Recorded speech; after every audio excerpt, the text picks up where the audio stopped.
If your children play youth sports, you need to hear this. My daughter, 8th grade, struggles with terrible sports performance anxiety when she gets into the game. She puts in a ton of work outside of game time and is a completely different player when she's playing with us. Then she steps on the court and a switch flips, and her performance isn't good. She says she wants so bad to be a great player and earn a starting spot, but there is this mental block that is keeping G from getting there. I want to help her any and every way I can, and trust me when I say I have used every tool in my toolbox. Has anyone dealt with something similar?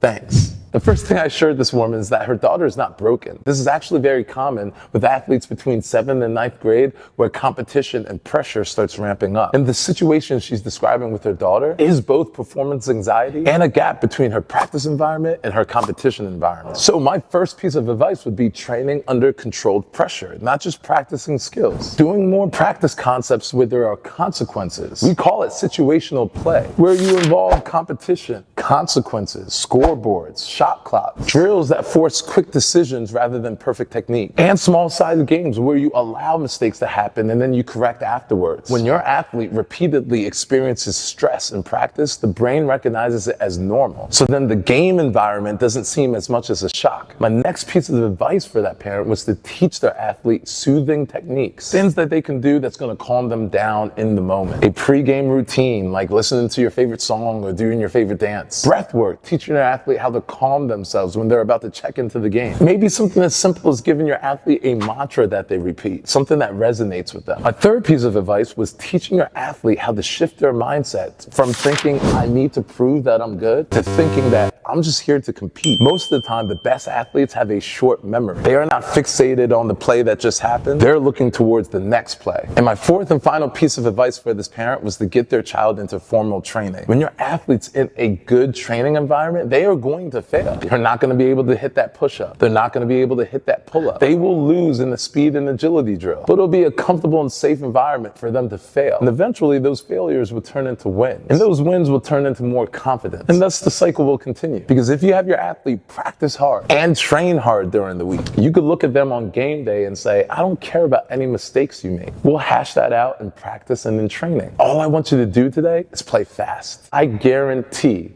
that will help improve their game day performance. Stay resilient.